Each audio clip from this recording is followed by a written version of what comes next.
Hey everyone, in today's video, I'm going to be going over the best Juggernaut build you can use, and honestly, I think I outdid myself on this one. It's able to throw out good amounts of damage, absorb big hits like they're nothing, regen tons of health very easily, even healing teammates as well. Like, you can keep your friends or summonings alive during boss fights entirely. They will never drop.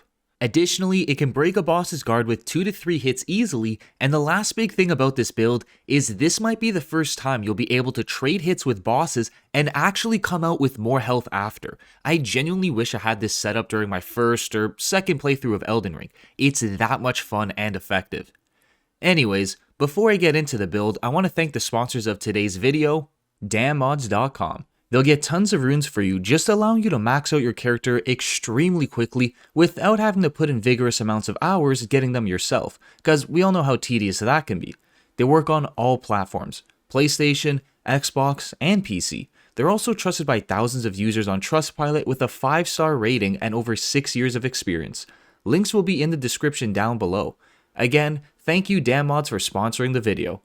So when you start the game off, you're going to want to go with the hero class. It's not just the class I went with, but this gives you the best stats possible for this setup, and you'll be able to copy exactly what I have with no problems at all. If you are using something else, you may have to go over level 150 to match what I got, or sacrifice a handful of points in vigor. Now, it's not the worst thing to happen, but it is a nice heads up.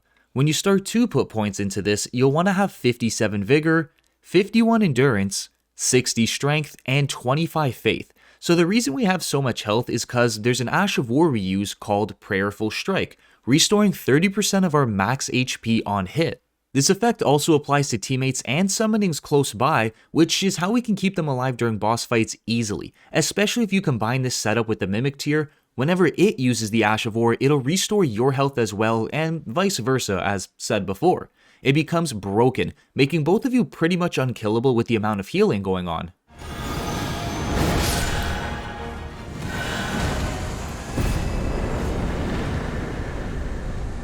To make this even better, we can toss on the Shard of Alexander to increase the damage of the Ash of War by 15%. Not only are we going to heal from this, but we're also going to dish out some good damage as well. So to get this, you're going to have to finish the Iron Fist Alexander questline. Bit of a spoiler coming up to how it ends.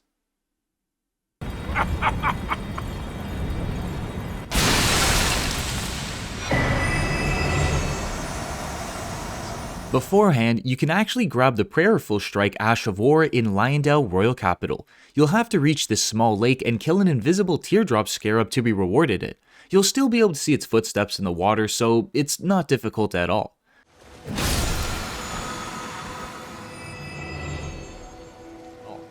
Now with the Ash of War in hand, we're going to be placing it on our main weapon, the Giant Crusher, an absolute behemoth of a weapon. This thing demolishes every enemy easily. Literally, it's the name of it, Giant Crusher.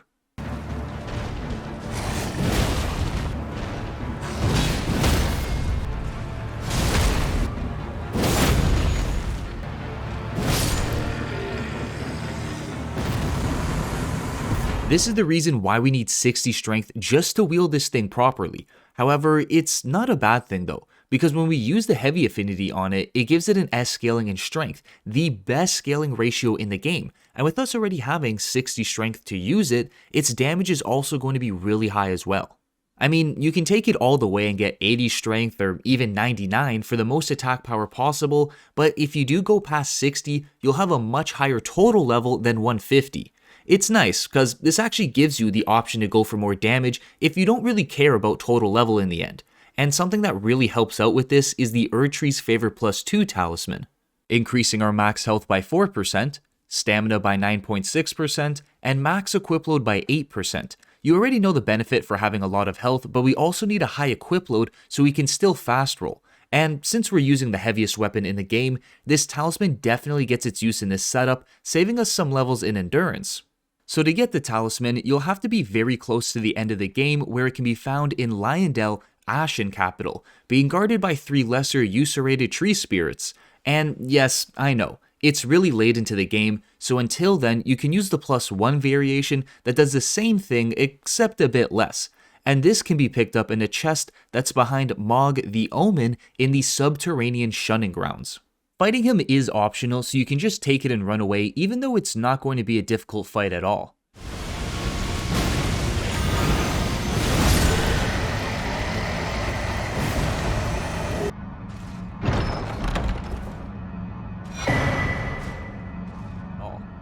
Next, for the Giant Crusher, this can also be grabbed in Lyondale Royal Capital, south of the Outer Wall Phantom Tree Site of Grace. It's very close by to the Ash of War we use, so you can grab both of them back to back. It'll be inside an unmarked military camp with a Usurated Tree Spirit guarding it.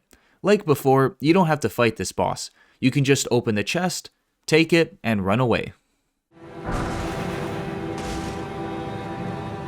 Now, because this is kinda late into the game as well, a great starter weapon you can use until then would be the Brick Hammer. It's pretty much a smaller version of the Giant Crusher, both having an S scaling in strength but just doing a bit less damage. And I had no issues at all with this. It takes down enemies almost as easily as our main weapon, and just using this to get through the early to mid game is gonna feel like a breeze.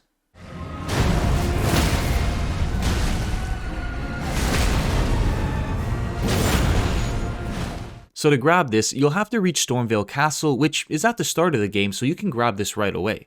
Then use a rusty key to unlock this door. Once you're in, just make your way through it. Hop across the floor until you reach the outside rafters. Follow them and you'll find it laying on a corpse for you to pick up. You'll kind of feel like Thor swinging this around.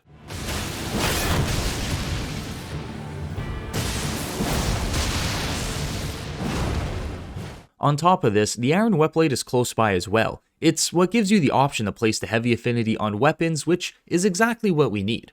All you have to do is use a stone sword key on the fog door that's northwest in the hall with the grafted scion in it. It's pretty much after you get the brick hammer and along the way of getting to the end of the castle. Now that covers how we're going to throw out lots of damage and heal from our attacks, but that's only half of what makes us a Juggernaut. The other half is being able to absorb hits, taking the least amount of damage without being interrupted or falling over as much, and the type of armor we use has a huge impact on this. So since this is a Juggernaut build, I felt like it only made sense to use the heaviest armor in the game, the Bullgoat set. It alone, without any of the buffs we use, comes with 38% reduced physical damage. With the buffs though, it has the potential to reach as high as 62% reduced physical damage. I don't think I need to tell you that that's a lot of protection, but we're a walking tank at that point.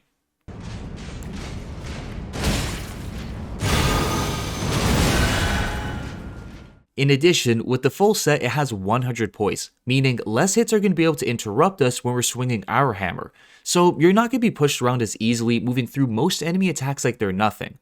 All in all, there is one downside to this armor set. Since it is the strongest in the game, it's also the heaviest, having some ridiculous amounts of weight to all of its pieces. Yes, the Erdtree's favorite talisman helps out with this, but it's still not enough. You'll definitely need the Greatjar's Arsenal talisman to increase your max equip load by 19%. If you don't end up grabbing this talisman, endurance is going to be your highest attribute, and that's not something anyone wants. So to find the Greatjar's Arsenal, you'll have to defeat 3 duelist NPCs that spawn just outside of the Colosseum in Caelid. Not a tough fight at all, with the invaders spawning in one at a time, you can pick them off very easily, and afterwards you're rewarded with the talisman. Next, to get the Bullgoat armor, you'll have to make some progress in Patch's questline until he gives you a letter telling you to kill the Great Horned Tragoth, which is the guy who drops the entire armor set. Then you'll be able to invade his world at the Magma Worm Site of Grace. Now because this is a lot of work to get this armor, which is completely worth it in my opinion, another alternative to this set is the Beast Champion armor. Obviously the stats aren't going to be as good in comparison to the Bullgoat set, but this is much easier to get and you can pick it up near the start of the game. All you have to do is kill the Knight Bernal, who can be found in the War Master's Shack. Once he's dead, he drops the entire set for you to use, and it's not as heavy either, so you won't have to invest so many points into endurance right at the beginning. I mean, having a bit less protection with the Beast Champion set won't be that bad at all, cause like I said before, we do have some buffs we can use to increase our overall armor, like the spell Golden Vow, increasing all of our protection by 10% and our damage output by 15% for 80 seconds. It's honestly a huge buff all around because of how effective it is, easy to get, and you don't have to level up a Sacred Seal at all to make it better. A level 1 seal will do the exact same thing as a level 25 seal. This is the reason why we have 25 faith, just so we can cast this spell.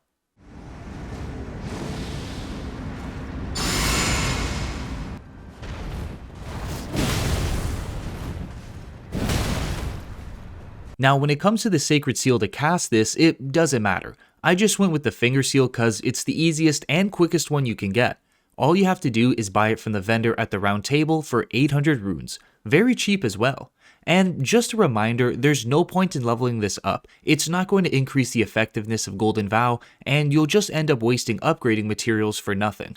On the other hand, to get the spell Golden Vow, you'll have to go on a bit of a journey reaching the Corpse Stench Shack in the Mount Gelmer area. There will be a couple of dogs and an enemy invader trying to kill you, but you don't have to fight them. Like the items before, you can simply run into the shack, pick up the spell, and run like the wind out of there, cause the dogs are pretty fast.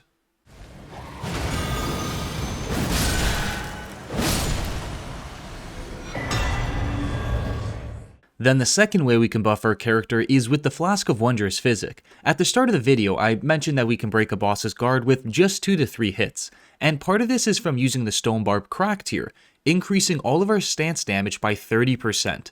If you don't understand why this is crazy good, I'll explain. So the Ash of War we use, Prayerful Strike, is able to do 55 poise damage per hit, and most bosses have around 80 to 120 poise before they drop to their knees. So if the Stone Barb tier increases our stance damage by 30%, we're now doing 71 poise damage per hit with the Ash of War. In short, land the Ash of War attack twice within 30 seconds of drinking the flask, cause that's how long the tier lasts for, and you'll bring down almost any boss easily. Especially with us being able to trade hits with them, it all just works out really well.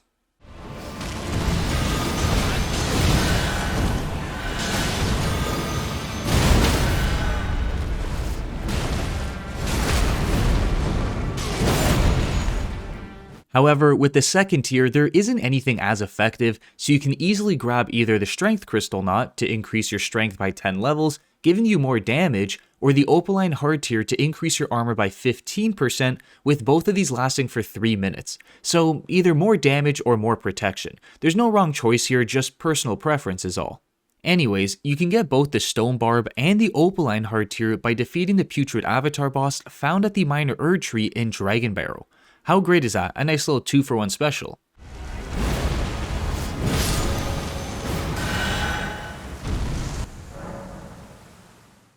But if you want to get the Strength Crystal Knot, you can pick this up from a stone receptacle northeast of the Stormhill Shack. So before or after you kill the Knight Bernal for his armor, you can grab the Strength tier since it's so close by. Now the last thing to this entire build is our 4th talisman, which goes with the whole Juggernaut theme of this setup, the Dragon Crest Great Shield, reducing all physical damage taken by 20%. So even if you're using the Beast Champion set or any other heavy armor, this talisman is going to help out so much. I definitely recommend getting this, especially since we're going to be trading hits with the toughest enemies in the game. So to get this, you're going to have to reach the Drainage Channel Site of Grace in the Halleck Tree. Follow exactly where I go and you'll find it in a chest being guarded by a bunch of pests. You can try to take it without fighting them, but it may be a bit difficult to do that.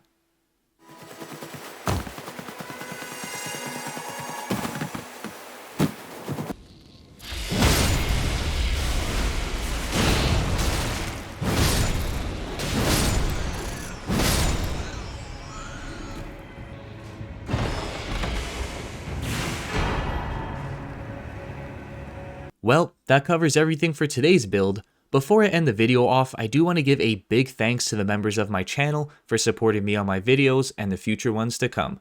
Thanks for watching, and I hope I see you all in the next one.